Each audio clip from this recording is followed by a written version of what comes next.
Nagsisimula ang pelikula sa apat na armadong lalaki na nagligtas sa isang babaeng nagngangalang Brooke na dinala ng mga kriminal sa isang gusali. Ang mga lalaking ito ay mga pulis na sina Bradley, Anders, Carl, at Axel. Sina Bradley, Anders, Carl, at Axel ay binayaran ng ama ni Brooke, si Chuck, upang dalhin siya pauwi ng ligtas. Matapos mahanap si Brooke, mabilis na sinubukan ng apat na pulis na tumakas kasama siya, gayunpaman, kinailangan nilang harapin ang mga armadong kidnapper, na nagresulta sa isang engkwentro sa parking lot.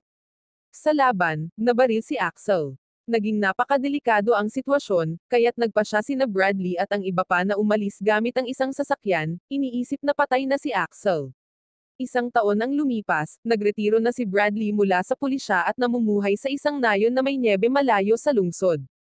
Para manatiling abala, inaalagaan ni Bradley ang kanyang mga hayop araw-araw.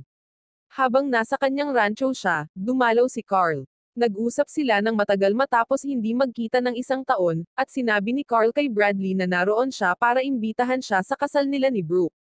Nagulat si Bradley na naging magkasintahan sina Carl at Brooke matapos nilang iligtas ito isang taon na ang nakalipas pero natuwa siya para sa kanyang kaibigan at nangakong dadalo sa kasal. Ilang araw ang lumipas, pumunta si Brooke sa isang hotel upang makipagkita sa kanyang ama, si Chuck, na isang bilyonaryo na nagmamay-ari ng maraming malalaking negosyo. Dumating din sa hotel ang nakababatang kapatid ni Brooke, si Hailey para dumalo sa kasal nina Brooke at Carl. Napakayaman ni Chuck kaya't inupahan niya ang lahat ng mga silid at pasilidad ng 5-star hotel para lamang sa kasal ng kanyang anak na babae. Di nagtagal, dumating ang hotel manager na si Aaron upang sabihin sa kanila na lahat ng ibang bisita ay nag-check out na, kaya maari nang mag-enjoy ang pamilya ni Chuck sa hotel nang sila-sila lamang habang naghahanda para sa kasal. Pagkatapos, dumating si Bradley sa hotel upang batiin si Brooke. Malugod na tinanggap siya ni Brooke dahil hindi niya kailanman malilimutan kung paano siya tinulungan ni Bradley na mailigtas mula sa pagkakakidnap isang taon na ang nakalipas. Pinuri rin ni Bradley si Brooke sa nalalapit na kasal nito kay Carl. Pagkatapos makipag-usap ng kaunti, ipinakilala ni Brooke si Bradley kay Hailey at sa iba pa na naroon upang pakinggan si Aaron na nagpapaliwanag tungkol sa pinakamahusay na pasilidad ng hotel.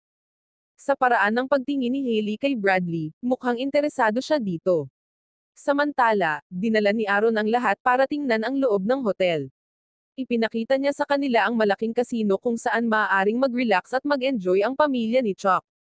Ipinakita rin ni Aaron sa kanila ang isang lihim na silid kung saan minomonitor ng hotel ang iba't ibang lugar gamit ang mga surveillance camera. Ipinaliwanag niya na ang hotel ay may high-tech na sistema upang matiyak ang pinakamainam na seguridad para sa pamilya ni Chuck habang sila ay nananatili. Ito ay nagbigay kay Chuck ng ginhawa na magiging ligtas ang kanyang pamilya sa kasal ni Brooke. Sa parehong oras, si Anders, na pupunta rin sa kasal nina Carl at Brooke, ay nasa bar ng hotel. Hindi nagtagal ay nakipag-usap si Carl sa kanya upang pasalamatan si Anders sa paglaan ng oras upang dumalo sa kasal. Sinabi ni Anders na masaya siyang marinig ang magandang balita at binati si Carl sa pagsisimula ng pamilya. Habang nag-uusap sila, lumapit si Brooke upang pasalamatan si Anders sa pagdalo sa kanilang espesyal na araw. Binanggit din niya ang insidente mula isang taon na ang nakalipas at ipinahayag kung gaano kahalaga sina Anders at ang koponan sa pagligtas sa kanya mula sa pagkidnap. Mamaya, bago magpahinga, nagdaos ng maliit na party sina Brooke at ang iba pa sa bar ng hotel. Mukhang lahat ay nag-enjoy sa party, at sinubukan pa ni Anders na makipaglandian sa isang babaeng tumutugtog ng piano. Samantala, sinalubong ni Chuck at ng kanyang dalawang anak na babae ang ibang mga bisita na dadalo sa kasal ni Brooke kinabukasan.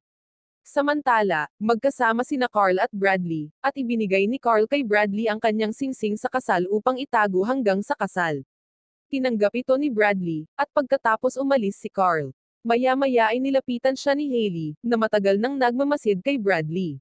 Nagsimula silang mag-usap tungkol sa iba't ibang bagay, at tinanong ni Hailey kung kasal si Bradley. Ibinahagi ni Bradley na siya ay kasal ngunit pumanaw ang kanyang asawa ilang buwan na ang nakalipas.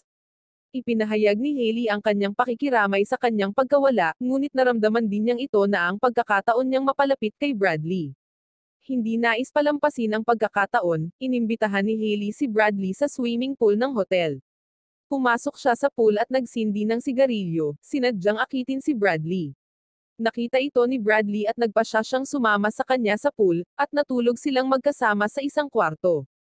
Kinabukasan, nagulat sina Hailey at Bradley nang malaman nilang na-late sila, dahil kailangan nilang maghanda para sa kasal nina Carl at Brooke.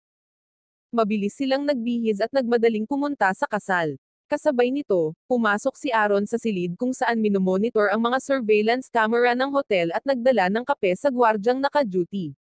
Ang gwardya, na walang kaalam-alam, ay uminom ng kape na lihim na nilagyan ni Aaron ng mga pampatulog. Sa labas, nag-uusap sina Anders at Chuck, at pinasalamatan ni Chuck si Anders sa pagpunta sa kasal ni Brooke. Sinabi ni Anders na masaya siya sa kasal, na hindi niya inaasahan. Nagpatuloy sila sa pag-uusap at pag-inom hanggang sa medyo nalasing si Chuck. Sa silid ng kontrol ng surveillance camera, nakatulog ang gwardya, na nagbigay kay Aaron ng pagkakataong lihim na tumawag sa telepono. Samantala, ilang hindi kilalang mga sasakyan ang nakita na papunta sa hotel kung saan ginaganap ang kasal nina Brooke at Carl. Pagkalipas ng kaunti, nagsimula na ang seremonya ng kasal. Si Brooke, na mukhang maganda sa kanyang puting damit, ay naglakad sa gitna ng simbahan kasama ang kanyang ama, na medyo lasing pa mula sa sobrang pag-inom kasama si Anders. Balik kay Aaron, matapos niyang makumpirme na dumating na ang isang grupo ng mga armadong tao, siya, na lihim na nagtatrabaho kasama nila, ay binuksan ang pinto para papasukin sila. Di nagtagal, mabilis na pumasok ang armadong grupo sa kusina at pinagbabaril ang lahat ng mga chef na naghahanda ng pagkain para sa kasal. Ang leader ng grupong ito ay si Axel, na nakaligtas sa pamamaril isang taon na ang nakalipas at pinipilit si Aaron na tulungan silang makapasok sa hotel ng madali. Walang awa si Axel at binaril si Aaron sa binti, pagkatapos ay inutusan siyang ituro ang daan patungo sa CCTV surveillance room. Ginabayan ni Aaron si Axel at ang kanyang grupo papunta sa silid. Sinabi ni Axel sa kanyang mga tauhan na maglagay ng mga bomba malapit sa mga labasan upang walang makakatakas mula sa hotel.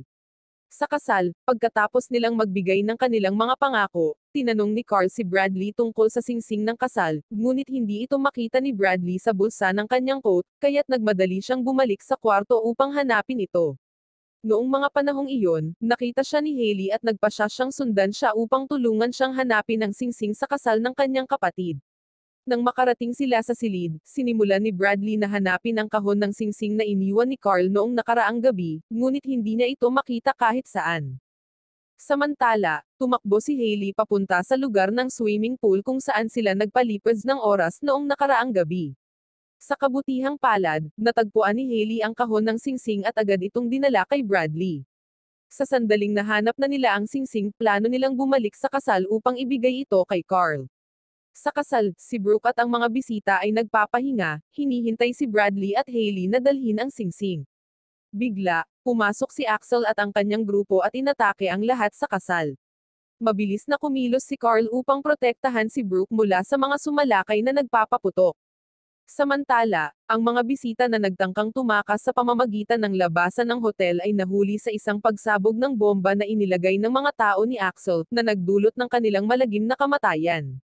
Narinig ni Bradley ang pagsabog at gusto niyang tingnan ito, sinabihan si Hailey na bumalik sa kwarto para sa kaligtasan.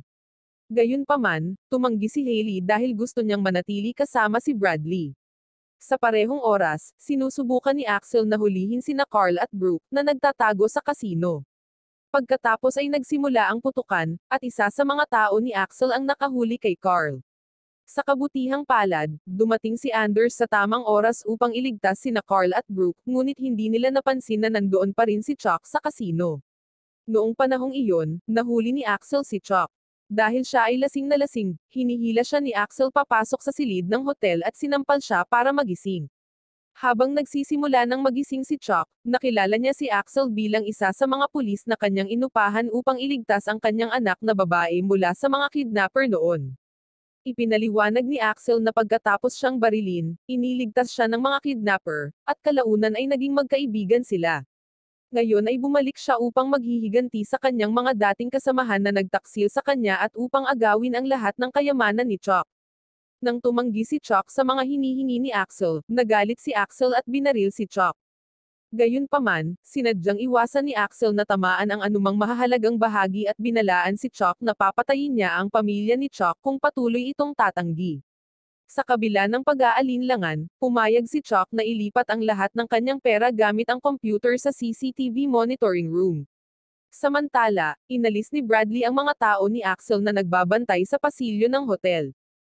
Sa parehong oras, si Anders na napaligiran ng mga tao ni Axel, ay sinabi kay Brooke na sumuko. Si Brooke ay nahuli at dinala sa silid ng CCTV. Pagdating doon, nagawa ni Anders na patayin ang mga lalaking nagbabantay sa silid. Pagkatapos masiguro na sila ay ligtas, inutusan ni Anders si Brooke na manatili sa silid habang siya ay pumunta upang hanapin si Chuck sa itaas. Bumalik si Hailey sa kwarto para kunin ang telepono at tumawag ng tulong, ngunit biglang dumating ang mga tao ni Axel. Sa kabutihang palad, dumating si Bradley sa tamang oras at pinabagsak ang ilan sa mga tauhan ni Axel para iligtas si Hailey. Pagkatapos, nagkaroon ng matinding laban sa pagitan ni Bradley at ng natitirang mga kalaban, ngunit natalo si Bradley at nahulog mula sa balkonahe ng hotel. Walang pag-iisip, sinubukan ni Hailey na tumakas mula sa mga kriminal na humahabol sa kanya, sumisigaw ng tulong habang tumatakbo.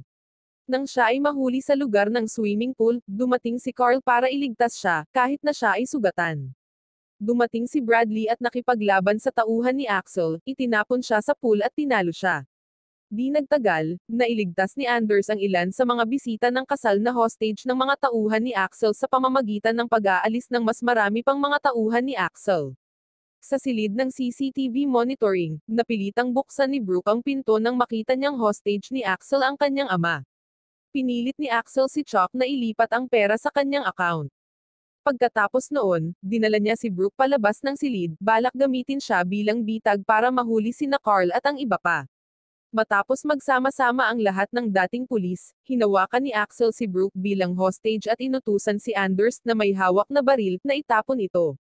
Pagkatapos, ibinahagi ni Axel ang kanyang galit sa kanyang tatlong dating kasamahan sa trabaho dahil iniwan nila siya kahit na siya ay nakaligtas. Sinabi niya na gusto niyang maghihiganti kina Bradley at sa iba pa sa pamamagitan ng pagpatay sa kanila. Di nagtagal, binitawan niya si Brooke, at nang malapit na niyang barilin ang kanyang mga dating kasamahan, si Carl, na lihim na nagtatago ng baril, ay mabilis na binaril at pinatay si Axel. Sa dulo ng pelikula, ibinigay ni Bradley kina Carl at Brooke ang kanilang singsing sa kasal. Wow naman! Doon nagtatapos ang pelikula mga idolo, salamat sa inyong panonood.